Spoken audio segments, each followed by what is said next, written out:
Sucesos que ocurrirán en la India. Divino Padre Jehová, veo multitudes en las orillas del mar, en la India. Son tantos que obscurecen el sol. ¿Qué hacen?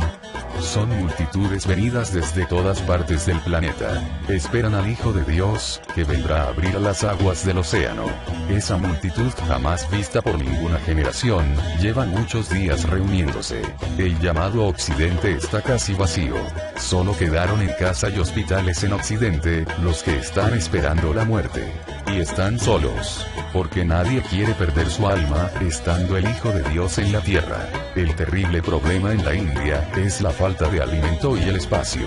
Muchas flotas navieras están con sus buques cargados de gente, en espera del más grande prodigio en la historia de la humanidad. No hay sitio a bordo en los miles de buques, que como multitudes de puntitos, se mecen sobre las olas del mar. Así lo veo por tu divina gracia, Divino Padre Jehová. Y te diré, hijo, que jamás se habían visto reunidos tantos buques en la historia humana. Todo el planeta está revolucionado y la organización, que había servido de base a los humanos, se está desmoronando. Lo que ves, hijo, es el caos del llorar y crujir de dientes, que por siglos y desde antes que naciera la humanidad, había sido anunciado al planeta Tierra. Divino Padre Jehová, que sabes cómo van a ocurrir los hechos, antes que nazcan sus protagonistas. ¿Cómo se explica eso? Te diré, hijo, que nadie es único. No está escrito así en mi divino evangelio. Por tu divina gracia, así es, Divino Padre. Pues bien, si se anunció por mi divina palabra que nadie es único, tal afirmación significa que antes que hubieran humanos en la tierra, ya había otros. Veo, hijo, que estás pensando algo. Si mi divino Padre Jehová, pienso en la divina parábola que nos enseñaste, en tu divino evangelio. De todo hay en la viña del Señor, y la estoy vinculando con lo que en estos instantes, tu divina bondad me enseña. Así es, hijo. Adán y Eva fueron y por siempre lo serán los padres del género humano. Mas, no son los únicos. Porque antes que ellos, existieron padres que correspondían a otros troncos de vida planetaria. Tales troncos y tales vidas, que existieron antes que existieran los humanos, todo el mundo lo verá en la televisión solar. Divino Padre Jehová, ¿qué es la televisión solar? Te diré, hijo, que la televisión solar había sido anunciada también en mi divino evangelio. Escrito fue, el libro de la vida. El libro de la vida y la televisión solar son una misma cosa. Porque te diré, hijo, que en los divinos términos del divino evangelio de Dios, el Eterno no prefiere el absolutismo. Es así que una cosa puede expresarse en muchas psicologías diferentes, y siempre es la misma cosa. La prueba de la vida consistía en que las criaturas humanas se pusieran de acuerdo en una sola psicología, para comprender en forma unitaria lo de Dios. La cosecha llevada a cabo y que lleva muchos siglos, y que está a la vista, demuestra que la humanidad no lo logró. Es por esto que el planeta no se unificó jamás en su totalidad. El desarrollo continuó por causas de división y con una extraña influencia de egoísmo, que como sensación o experiencia desconocida, nadie había pedido a Dios. Lo que la humanidad le había pedido al Eterno, fue el seguir conservando la unificación, con que estaba acostumbrada en el reino de los cielos. En su lugar de origen, todos sabían que rebaño o planeta disperso, no volvía a entrar al reino de los cielos. La desunión es incompatible con la felicidad eterna. Ni desde dentro del reino ni desde fuera, se acepta la división o desunión, en la divina ley de Dios. Tal fue el destino de Satanás, que desde dentro del reino de los cielos, dividió a los ángeles de Dios, dando comienzo a una de las tantas eras del mal, en la eternidad del tiempo. Porque como fue escrito, nadie es único en lo que hace, ni Satanás fue único. Divino Padre Jehová, desde niño veo por tu divina gracia, las escenas del futuro, de lo que ha de ocurrir. Lo que más me fascina son las aberturas de aguas llevadas a cabo por el Hijo de Dios. ¿Podrías en tu divina bondad, explicarme cómo se manda a las moléculas de las aguas? Sabía, hijo, que me harías tal pregunta. No has cambiado. Eres el mismo de siempre, preocupado por las causas de las cosas. Haces bien, hijo, en preocuparte por lo que se te dio como alianza. Y de paso cumples con el divino mandato que dice, el que busca encuentra. Te diré, hijo, que todo primogénito solar posee cordones solares, llamados también líneas solares. Como tú sabes desde niño, el hijo primogénito era telepático con el Divino Padre Jehová. Así es, Divino Padre Jehová, por tu divina gracia. ¿Qué recuerdas, hijo, de lo que te conté y te hice ver por escenas mentales, cuando eras un niño de 7 años? Recuerdo, Divino Padre Jehová, que cuando Cristo decía, voy al Padre, pensaba en comunicación telepática, pensaba en psicología hacia arriba, y recuerdo que cuando expiraba en la cruz, y dijo, Padre, Padre, ¿por qué me has abandonado? Vi que en ese instante hubo corte telepático. Vi que trillones y trillones de líneas solares, que salían de los poros de su cuerpo de carne, y cuyos extremos estaban unidos a las moléculas de la naturaleza, se rompían o se desprendían con brusquedad inaudita de estas. Y vi que por esta causa invisible a los ojos humanos, la Tierra tembló y el Sol se obscureció. Y no solo eso. Vi que toda la galaxia temblaba. Sí, hijo, así es. Veo que tu prodigiosa memoria te hace recordar escenas de pasadas reencarnaciones. Y te diré, hijo, que estos mismos cordones solares son los que actúan en las moléculas de las aguas. Veo, hijo, que algo te preocupa. Así es, Divino Padre Jehová. Pensaba, Divino Padre, en el otro cordón solar, en el cordón que todos poseemos en el cerebro, y cuyo extremo está conectado con el lugar de origen cósmico, que para nosotros los humanos, ese lugar de origen son los soles Alfa y Omega, del macrocosmos llamado Reino de los Cielos. Así es, hijo. El mismo hijo primogénito lo dijo. Soy el Alfa y Omega. Quiso decirle al mundo de la prueba, que él venía del lugar de origen de la humanidad. A esto se le llama principio. Y a la Omega se le llama fin. Y como la Omega es un círculo cerrado, la Omega significa juicio total para el mundo. Significa que nadie escapa al divino juicio. Ni los muertos ni los microbios escapan. Te diré, hijo, que Alfa significa ángulo, y representa la geometría inicial, con que nació la Tierra, en el divino vientre de la Madre Solar Omega. Alfa fecundó a Omega. Ahora comprendo, Divino Padre Jehová, del por qué se dijo que lo de arriba es igual a lo de abajo. Comprendo que así como se fecunda en la Tierra, también se fecunda en lo solar. Así es, hijo. Se fecunda en el macro y se fecunda en el micro. Siguiendo con la explicación de las aberturas de los océanos, te diré, hijo, que es la misma línea solar la que actúa. Porque todo sale de una misma ley, y se manifiesta de infinitas maneras diferentes. Los hombres ignoran sus puntos de partida, y sus historias ocurren en sus desarrollos. Y la prueba de la vida consistía en lograr llegar a saber su punto de origen. Porque es más fácil que el Hijo de Dios haga ver su lugar de origen a los que trataron de descifrar el enigma que ellos mismos habían pedido en el reino de los cielos, a que les haga ver a los que fueron indiferentes para con su lugar de origen. ¡Qué justo, Divino Padre Jehová!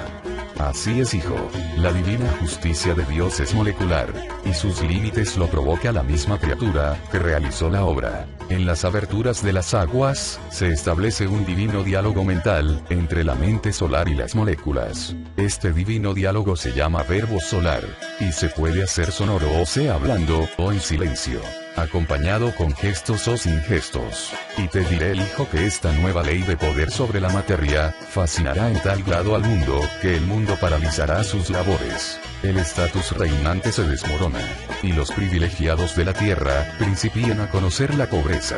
Por intermedio de la propia obra humana y a través de su propia transformación, debido a la divina presencia de un Padre Solar, los privilegiados principian a vivir en carne propia lo que ellos en parte contribuyeron a su desarrollo durante la prueba de la vida.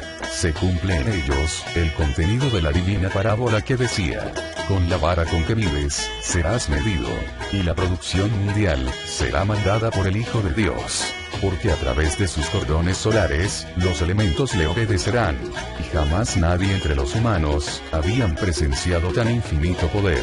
Las aberturas de las aguas por una individualidad solar le hará saber a la humanidad que su tiempo como mortal llegó a su fin. A fin de la prueba, a fin de una forma de vida desconocida que se había pedido a Dios, a fin de un extraño mundo que servía al bien y al mal, que producía y que a la vez se destruía. Un mundo cuyas criaturas intentaron abolir lo primitivo que había en ellos, pero que fueron muy lentos, pues en sus intentos fueron sorprendidos por el divino juicio de Dios, y fue una obra malamente acabada. Fue la más extraña de las obras, y y sus criaturas, volverán a pensar en un nuevo intento por sacarse lo primitivo y lo imperfecto, en algún otro planeta de pruebas. Los intentos se venían sucediendo, desde cuando el humano era microbio. Y es el microbio el que le juzga. Porque lo más microscópico que la mente humana pudo imaginar, se le convierte en juez. Lo más microscópico que se poseyó en sí mismo, hablará y se expresará en el divino juicio de Dios. Porque se había enseñado, que nadie es único. Es decir, que no solo el ser humano hablará, todo cuanto le rodea, también lo hará. El Eterno demuestra su infinita justicia, haciendo hablar a toda su creación. Haciendo hablar a la materia y al espíritu. Cada uno en su ley. Porque en su infinita bondad, nadie es menos. Ni la materia ni el espíritu. El que no concibió así a Dios, el tal no supo comprender a su divina gloria. Fue un mezquino mental, para el que lo había creado todo. El que así pensó, se equivocó en su prueba de vida, y no entrará al reino de los cielos. Seguirá probando en otras formas de vida, hasta lograr no equivocarse. Hasta desprenderse de la extraña manía, de empequeñecer a Dios. Y mientras lo empequeñezca, no se le permitirá la entrada al reino de Dios. Es decir que mientras el espíritu insista en seguir teniendo mezquindad mental, para con su creador, no entrará al reino de Dios. Es más fácil que entre, uno que no fue mezquino con él. Continuando hijo con las aberturas de aguas, te diré hijo que este divino proceso solar, se hace hablándole amorosamente a los querubines del agua. Ya los veo divino Padre Jehová. Son tantas multitudes de hermosos seres. Así es hijo, su número es tal, que el número de seres humanos sencillamente desaparece. Sé hijo que tienes un volcán de preguntas que hacerme, con respecto a las multitudes de divinos querubines que estás viendo. Así es divino Padre Jehová. Te adelantaré que mis divinas respuestas no tienen límites. Por lo tanto te hablaré lo que alcanza a comprender, la psicología humana. El resto del infinito que no comprende, lo comprenden otras psicologías de otros planetas. No olvides hijo que nadie es único. No lo olvido divino Padre Jehová. Los querubines de las aguas y todos los demás, de que está compuesta la materia, que pidió conocer el hombre, poseen libre albedrío de querubín. Tal como la criatura posee libre albedrío de humano. Las sensaciones de un querubín, las siente y las vive, dentro de dimensiones invisibles al ojo humano. Ellos poseen sus propios presentes de desarrollo, tal como el hombre posee el suyo. Entonces, rodean al hombre, infinitos presentes, en que viven otras criaturas. Desde que existe el mundo, siempre ha sido así. Y una de las más nombradas dimensiones, es la de los espíritus. Esta dimensión invisible es más mencionada en la humanidad, porque está en relación directa con la misma criatura humana. Divino Padre Jehová, los espíritus ven a los querubines y viceversa. Así no es la divina respuesta. Te lo explicaré hijo. Todo depende de la expansión de la dimensión. Porque lo microscópico también posee espacio. Más aún, además de espacio, posee tiempo y filosofía. Entonces los espíritus ven a los querubines, según su frecuencia de sentir. Con los divinos querubines ocurre igual. Te hablaré sobre esto hijo, con mayor profundidad, cuando te dicte el origen de la materia. Será un trabajo de 3,000 rollos telepáticos. Obro con límites, porque la criatura humana en su evolución actual, posee límites. La novedad es que dentro de sus límites, conoce leyes y cosas nuevas. Divino Padre Jehová, ¿el límite posee expansión? Interesante pregunta hijo. El límite posee expansión de su mismo signo. Quiero decirte que mientras un espíritu no desee avanzar en conocimiento, el límite se expande en ignorancia. Y el desequilibrio entre el tiempo pedido como prueba de vida y el atraso, es mayor. La expansión del límite posee cualidad y calidad.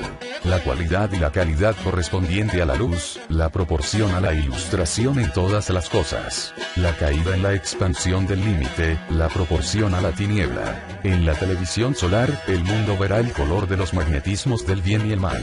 Porque escrito fue de que todo ojo verá. Verá la forma física que tenían sus sensaciones. Verá lo íntimo hecho materia. Verá la eternidad microscópica que había dentro de su cuerpo de carne. En la ley de las aberturas de los océanos, el magnetismo solar conversa con los querubines de las aguas. Esta conversación la verá también el mundo. y al ver la multitud de criaturas que contenían los océanos, el mundo comprenderá del por qué se había advertido de que nadie es único, y una vergüenza jamás vista en la tierra, se apoderará de toda criatura humana. Esta vergüenza hará crisis, en los que en nada creían. Y el llamado materialismo, batirá todos los récords de suicidios, en toda la historia de la Tierra. Entonces recién el mundo se sacará el vendaje de una ceguera, que había durado increíbles siglos. Allí, en ese instante de revelaciones divinas, comprenderá que los que mandaban en el mundo, tenían una débil moral. Todos eran miedosos y acomplejados. Todos eran nulidades vivientes. Todos habían hecho daño, al no estudiarse a sí mismos. Al no conocer sus propias individualidades. El daño de los acomplejados al oro, había sido advertido por Dios, en su divino evangelio. Porque escrito fue, conócete a ti mismo. Lo que quería decir, sácate de tu interior, toda sensación, de la cual surja un daño, que a otros hará daño. Es así, hijo, que en la propia India, sus criaturas al no sacarse de sus individualidades, el extraño complejo de venerar imágenes, estatuas, templos, ellos mismos contribuyeron a que sus semejantes, no entren al reino de Dios. Porque si millones lo hicieron, millones también los imitaron. La criatura pensante, tiene siempre la tendencia a imitar lo de sus mayores. Y si sus mayores no habían perfeccionado las cualidades y las calidades de sus ilustraciones en sus búsquedas de Dios, ellos mismos transmitieron la tragedia a los demás. Porque es más fácil que entren al reino de Dios, los que a otros transmitieron herencias, que conducían al reino de Dios, a que puedan entrar, los que a otros condenaron.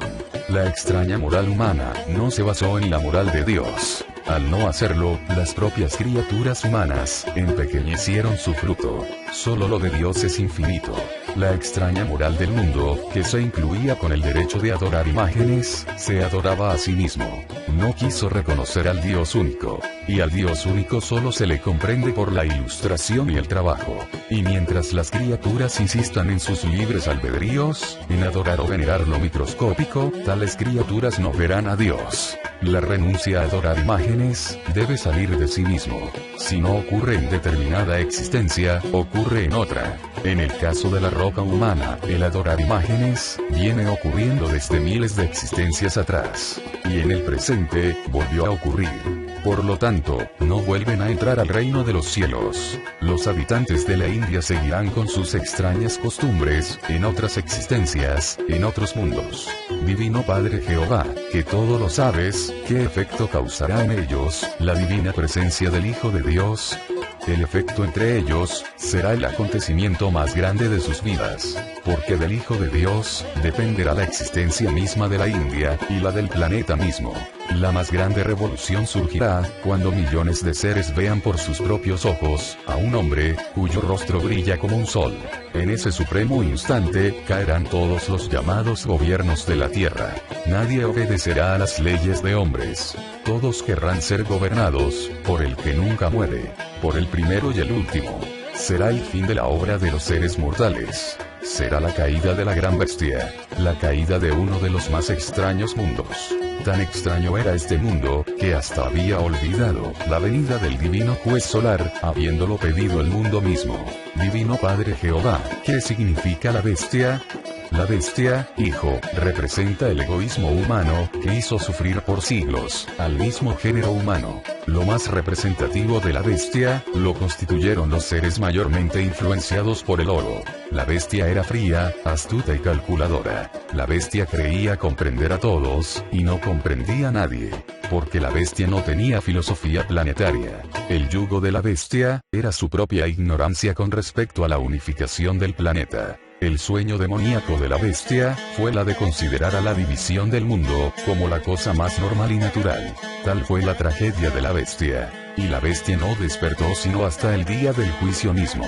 La bestia encabezó la prueba de la vida, ilusionando a generaciones enteras, las que se quedaron sin entrada al reino de los cielos. La ilusión de la bestia, contenía una demoníaca psicología, para olvidarse de Dios. Los ilusionados caían en olvido o desvirtuamiento hacia Dios. La bestia los hizo olvidarse de la eternidad. Y todos los segundos de la vida, fueron dedicados a lo efímero. Y lo efímero no es del reino de los cielos. El pensar humano cayó en un extraño sueño, que le hizo olvidarse de sus propios derechos. El conformismo desvirtuado. Fue la psicología normal del espíritu.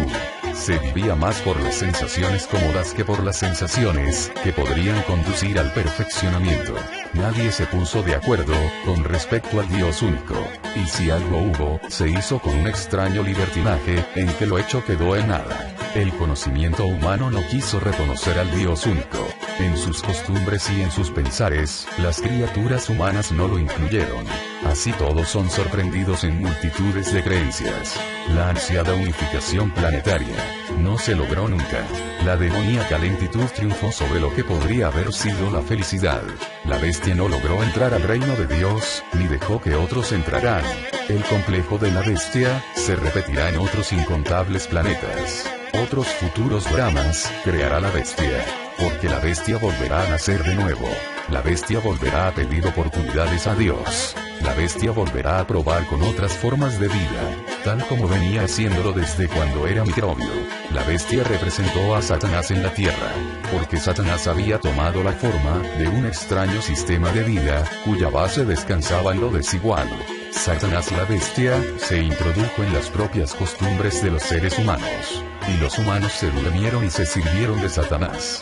La bestia se guió por instintos en la prueba de la vida, porque la bestia nada sabía del contenido del divino evangelio de Dios. Y los seguidores de la bestia cayeron en su juego. Ninguno de los que conoció a la bestia, ninguno se supo de memoria el divino evangelio de Dios. El olvido se fue heredando de padre a hijo, y de generación en generación. El propio sistema de vida ideado por la bestia, arrebató la felicidad humana. La humanidad, para poder haber vencido a la bestia, tenía que conocerse a sí misma. Y no lo hizo. Tenía que haber creado dentro de sí misma, una psicología superior a la psicología de la bestia. Porque se había enseñado, que toda perfección se gana con el sudor de la frente. Las sensaciones cómodas de la humanidad, perpetuó la ceguera hasta conseguir la condena. El total número de segundos vividos por la humanidad, en la prueba de la vida, llega a su total consumo. Su tiempo tiene las horas contadas. Se acerca el fin de los mortales, y se da principio a los inmortales en la tierra. La bestia hasta el final, nada sabrá. Porque solo los sismos provocados por el Hijo de Dios, podrán sacar de su extraña frialdad a la bestia. Y cuando la bestia despierte, será el fin de ella. La bestia tratará de demostrar que lo era. Porque en su soberbia final, la bestia en su desesperación, recurrirá a las armas atómicas, para enfrentar al Hijo de Dios. Esta inútil soberbia de la bestia, provoca un sismo tal en la tierra, que 1/8 de los hombres, son tragados por él mismo. El Hijo de Dios en su divino enojo, provoca pavorosos sismos que duran días enteros, y que jamás habían sido presenciados por humanos. La bestia vive sus últimos momentos de terror. El poder divino en el que nunca creyó, le provoca su caída. Es el asombro inmortal de la bestia. Porque ya en otros planetas, en otras pruebas de vida, la bestia había tenido otros asombros, otros pavores, otros miedos, a la divina justicia de Dios. Porque la bestia es acomplejada por naturaleza. Su salvación sentimental es el suicidio. Recurso propio de los que no han comprendido a la eternidad. Recurso de los seres, extraños al reino de los cielos. La bestia hasta el último instante de su demoníaco reinado, pensará en ganancias. Hasta el último instante explotará a otros. Y te diré, hijo, que con el desaparecimiento de la bestia, en la prueba de la vida, nace en el planeta, una felicidad inaudita, y jamás conocida en la tierra. Es la felicidad, de los mansos de corazón. Es la felicidad de los que siempre rechazaron la posesión de las cosas pasajeras. Es la felicidad de los que no se ilusionaron con lo efímero. Es la felicidad de los que jamás ocultaron algo, ni sus imperfecciones las ocultaron. Es la felicidad, de los que todo lo hablaban. Es la felicidad, de los que habían cumplido con el divino mandato que decía: el que tenga boca que hable. Es la felicidad, de los que supieron vivir con la psicología, con que vive un niño. Es la felicidad de los que siempre le esperaron y que no desmayaron. Porque ellos cumplieron con la divina parábola que decía: el que busca encuentra. Ellos con paciencia de niños, buscaron, esperaron, y encontraron. Esta felicidad será llamada la felicidad del nuevo reino. De ella, no participarán los llamados adultos, de la prueba de la vida. Porque para poder participar de este nuevo reino, hay que tener la inocencia de un niño. Los llamados adultos, los mortales de la prueba de la vida, habían tenido una sublime oportunidad, de participar de este nuevo reino. Siempre que en sus pruebas de vida, hubiesen sabido conservar, durante todo su desarrollo como criatura, la inocencia de un niño. Tal era la meta suprema de la vida. Con la bestia, jamás se logró el conservar la inocencia de un niño. Porque la bestia con su psicología propia de comerciantes, todo lo enlodó. La bestia erró el camino que conducía a la luz. Porque a la bestia le faltó interés espiritual, por lo que acontecía en el cosmos. La propia bestia se cortó del infinito. La bestia se aisló de la eternidad por voluntad propia. Nadie había obligado a la bestia a ser bestia. Fue el extraño complejo de la posesión, lo que hizo de la bestia, una bestia. La bestia se complació en dividir al planeta, en naciones. Porque con tal forma de convivencia, la bestia explotaba. La unidad del planeta, no le convenía a la bestia. Porque el planeta unido, representaba algo que intelectualmente, no comprendía la bestia. Y su soberbia se intranquilizaba.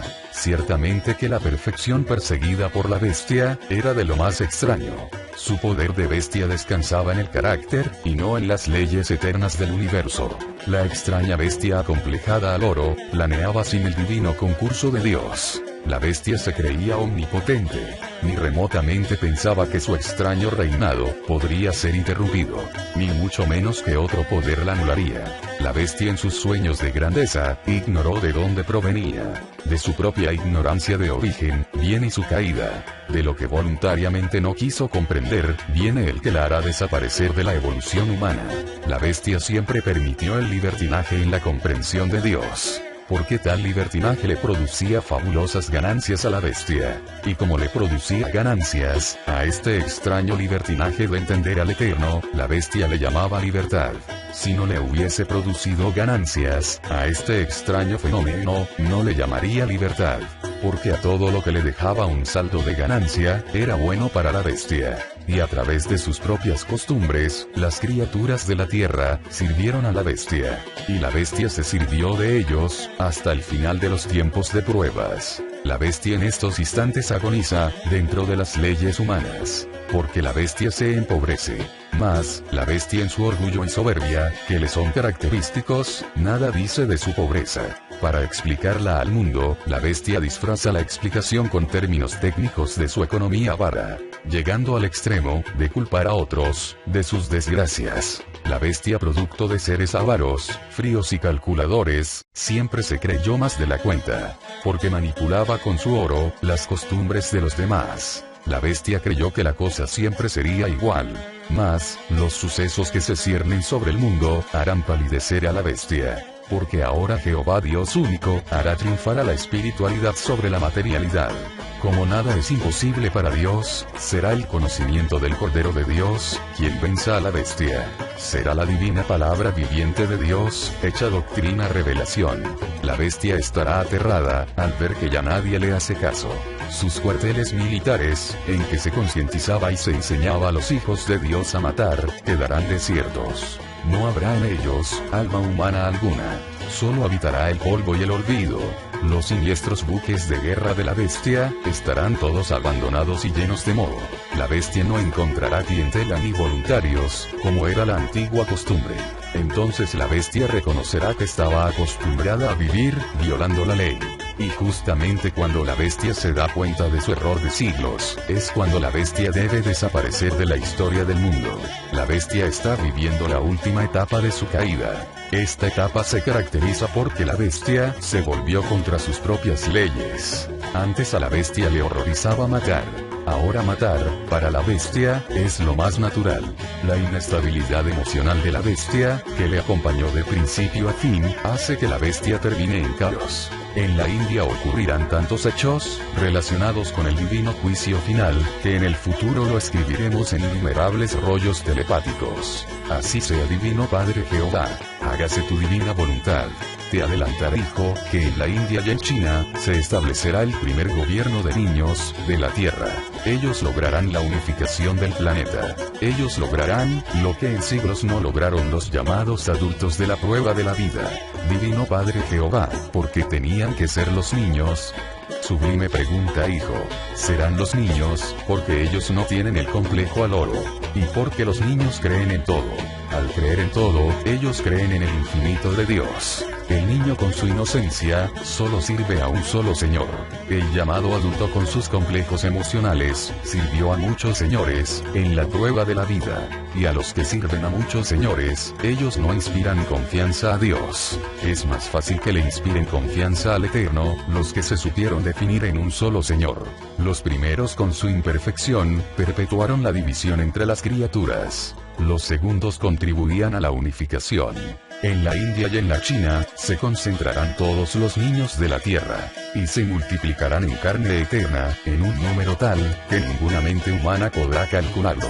Estos niños genios, nacerán hablando con sus mayores, y traerán en sus conceptos infantiles, la ciencia del reino de los cielos. Ellos no traerán las sensaciones que traían los mortales. Ellos no morirán. Ellos no conocerán la pudrición de sus cuerpos. La pudrición que conocieron los mortales de la prueba de la vida, ellos mismos la habían pedido a Dios, porque no la conocían. Todas las sensaciones que cada cual siente y posee, las pidió a Dios, porque no las conocía. Es por esto que se escribió, la prueba de la vida. Todo espíritu es probado por Dios. Todos sois probados segundo por segundo, y nadie se da cuenta. La infinita perfección del Eterno, hace que al probar a sus hijos, nadie sea afectado en sus libres albedríos. Dios muestra su divino poder, en ver a otros, sin dejarse ver. Y el no ver a Dios en la vida presente, también se pidió a Dios. Los espíritus humanos desconocían la experiencia de no ver a Dios, en el lejano planeta de pruebas Tierra. Y el no ver a Dios, les fue concedido como una prueba. La vida de los siglos de la Tierra, no son más que un instante o un suspiro para Dios. Es que el Eterno elige su propio tiempo, entre los infinitos tiempos que Él mismo ha creado. Dios vuelve a los tiempos, en micro y en macro. Los contrae y los expande. En el caso de la Tierra, Él escogió tiempo celeste, en que un segundo de tiempo celeste, tenía la equivalencia de un siglo terrestre. En el lugar en donde está Dios, es el macrocosmos llamado también, el reino de los cielos. Un lugar en donde todo lo imaginable existe.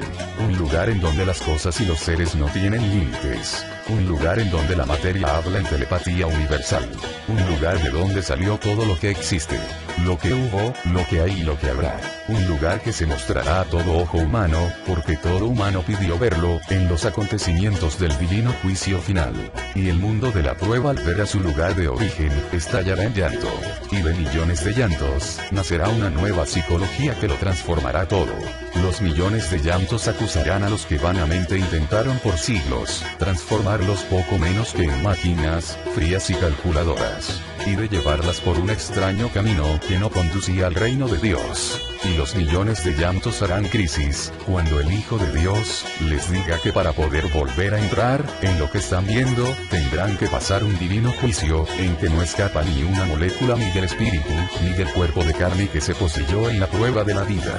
Para poder entrar de nuevo al reino de Dios, no había que repetir la antiquísima imperfección de volver a adorar a Dios, en imágenes o a través de criaturas que habían sido creadas por el Eterno mismo. Los divinos juicios de Dios son moleculares y su divina ley penetra, en donde ninguna otra ciencia puede penetrar. Lo de Dios abarca hasta las sensaciones que todos sentían en la vida, y que nadie pudo explicar. Abarca lo invisible que se vivió, a través de las virtudes. Escribe, el Alfa y la Omega.